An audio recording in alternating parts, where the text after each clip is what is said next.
जय Hind defence lovers. आज की टॉप हेडलाइंस कुछ इस प्रकार है।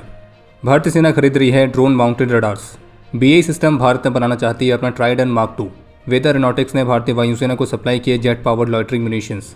भारत की कंपनी नॉर्थ अमेरिकन कंट्री को सप्लाई करेगी 155 mm आर्टिलरी शेल बॉडीज। और जेन टेक्नोलॉजीज ने अनवील किया भारत का पहला high altitude anti drone system.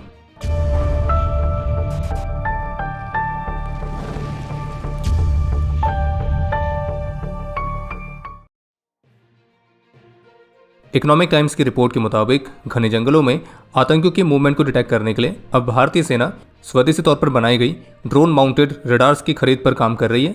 और आर्मी के मुताबिक हाल ही की आतंकी घटनाओं को देखते हुए ही ऐसे सिस्टम्स को खरीदने की जरूरत महसूस हुई है जो कि घने पेड़ और झाड़ियों के बीच भी हलचल का पता लगा सके।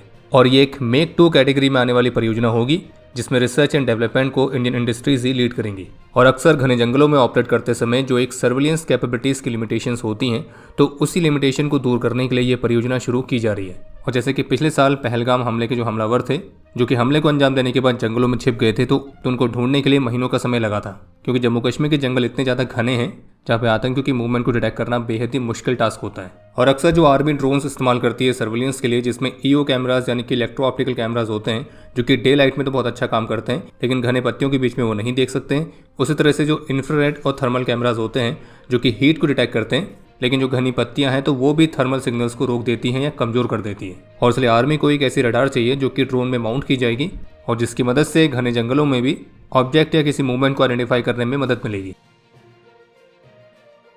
बीएई सिस्टम्स भारत में अपने ट्राइडन मार्क 2 एयर डिफेंस सिस्टम्स का लोकल प्रोडक्शन करना चाहती है ताकि वो भारतीय सेना के भविष्य के एयर डिफेंस रिक्वायरमेंट्स को सपोर्ट कर सके।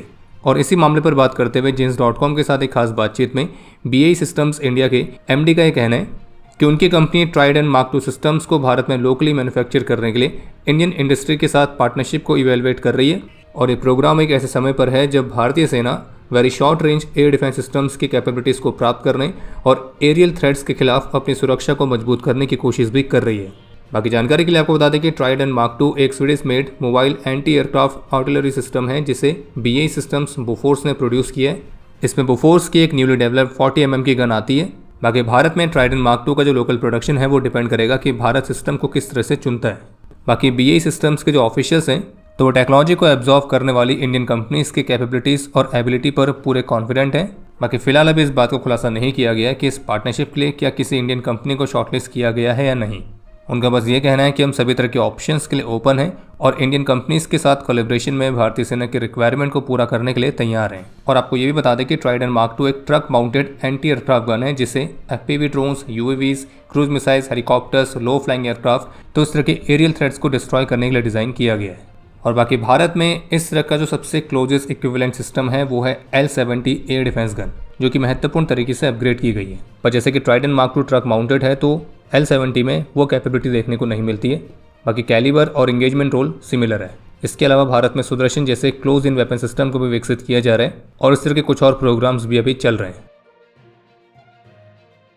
Hyderabad based sigma advanced system limited को 1013 करोड़ रुपीज़ का एक्सपोर्ट ऑर्डर प्राप्त हुआ है और वो भी किसी नॉर्थ अमेरिकन कस्टमर से।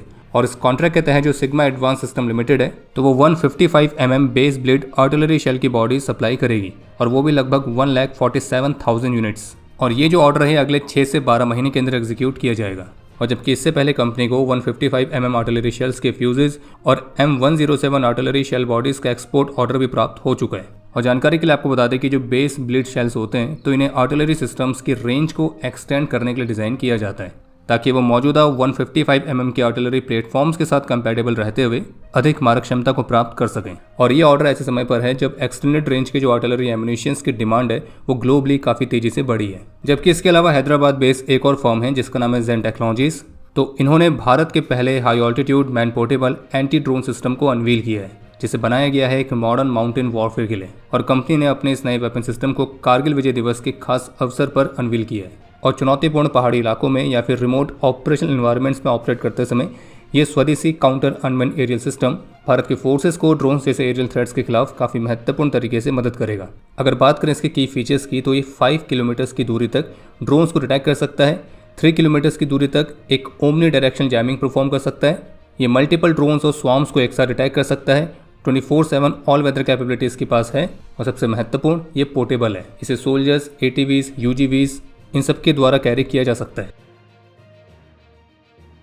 कारगिल विजय दिवस के खास अवसर पर कल भारतीय सेना ने अपने अत्याधुनिक मिलिट्री इक्विपमेंट और टेक्नोलॉजीज को शोकेस किया था, जिसमें ATVs, अलग अलग टाइप के drones, drone drills, advance weaponry, battlefield surveillance systems, Akashteer air defence system ये सभी शामिल थे।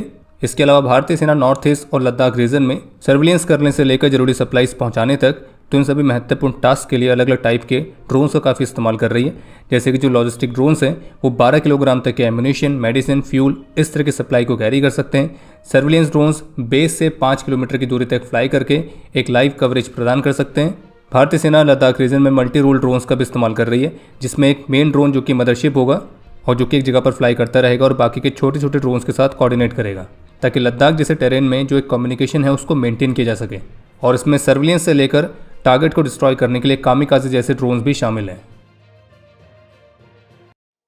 जेन्स.com की रिपोर्ट के मुताबिक दिल्ली बेस्ड वेदा एरोनॉटिक्स से भारतीय वायुसेना उनके सूर्य शस्त्र मार्क 1 लॉयटरिंग म्यूनिशन के लॉन्गर रेंज वर्जन्स को खरीदने पर काम कर रही है। और कंपनी ऑफिशियल्स की तरफ से बताया गया कि 2026 की शुरुआत में मिले 3 बिलियन रुपीस के कॉन्ट्रैक्ट के तहत वे भारतीय वायुसेना को सूर्य शस्त्र मार्क 1 जो कि एक catapult launch jet powered loitering munition है तो उसकी सप्लाई कर रहे हैं। ये जो लॉयटरिंग म्यूनिशन है 300 किलोमीटर तक की ऑपरेशनल रेंज के साथ आता है और ये GPS डिनाइड एनवायरनमेंट्स में भी ऑपरेट करने में सक्षम है। और जबकि मल्टीपल टारगेट्स को एक साथ एंगेज करने के लिए इसे स्वाम्स में भी डिप्लॉय किया जा सकता है। और जबकि इससे पहले भी 2023 में भारतीय वायुसेना की तरफ से कंपनी को कॉन्ट्रैक्ट मिला था, जिसमें उन्होंने सूर्य शस्त्र मार्क 1 के 150 किलोमीटर की रेंज वाले वेरिएंट को सप्लाई किया था। बाकी जो सूर्य शस्त्र मार्क 1 है ये स्ट्राइक मिशंस को परफॉर्म करने के अलावा ISR यानी कि इंटेलिजेंस, सर्विलेंस और रिकॉनेसेंस मिशंस को भी परफॉर्म कर सकता है और इसे एक डिकॉय टारगेट की तरह भी इस्तेमाल किया जा सकता है। और कंपनी ने इसके एक और एडवांस्ड वेरिएंट को विकसित किया है जो है सूर्य शस्त्र मार्क 2 और उसकी रेंज है 500 किलोमीटर प्लस। और सूर्य शस्त्र मार्क 2 के जो फ्लाइट ट्रायल्स हैं वो ऑलरेडी शुरू कर दिए गए। और जबकि कंपनी 1500 किलोमीटर तक की रेंज वाले और भी लॉन्गर रेंज के लॉयटरिंग म्यूनिशंस को विकसित करने पर काम कर रही है। और जिस तरह से ईरान के शाहिद सीरीज के लॉयटरिंग म्यूनिशंस ऑपरेट करते हैं तो उसी सिमिलर से मैनर में ये ड्रोन्स भी ऑपरेट करेंगे। और अब समय है आज के इतिहास का। आज भारत की CRPF का 88th रेजिंग डे है। आज भारत के एक महान वैज्ञानिक पूर्व राष्ट्रपति doctor APJ Abdul Kalam sir की 11th डेथ एनिवर्सरी भी है। आज के दिन 1993 में 6 असम राइफल्स के राइफलमैन निरंजन नायक ने अपना सर्वोच्च बलिदान दिया था। और आपके लिए आज का प्रश्न है कि CRPF को कौन से वर्ष में और किस नाम के साथ बनाया गया था और कब इसे CRPF में रीनेम किया गया। और अब समय है आज के टॉप 3 कमेंट्स का, जो ये रहे आपकी स्क्रीन पर।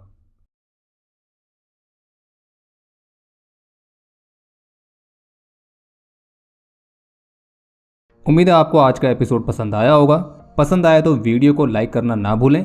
आपके कोई भी सुझाव या सवाल हो तो उसके लिए कमेंट सेक्शन ओपन है। और अगर आप डिफेंस रिलेटेड और भी एक्सक्लूसिव कंटेंट में दिलचस्पी रखते हैं तो आज ही प्ले स्टोर से डिफेंस स्क्वाड की सुपर ऐप को डाउनलोड करना ना भूलें। और अगर आप चैनल पर पहली बार आए हैं तो squadron.in पे जाके हमारे नए डिज़ाइंस को भी चेकआउट जरूर करें। बाकी जल्द मिलेंगे नए एपिसोड के साथ। तब तक के लिए जय हिंद, जय भारत।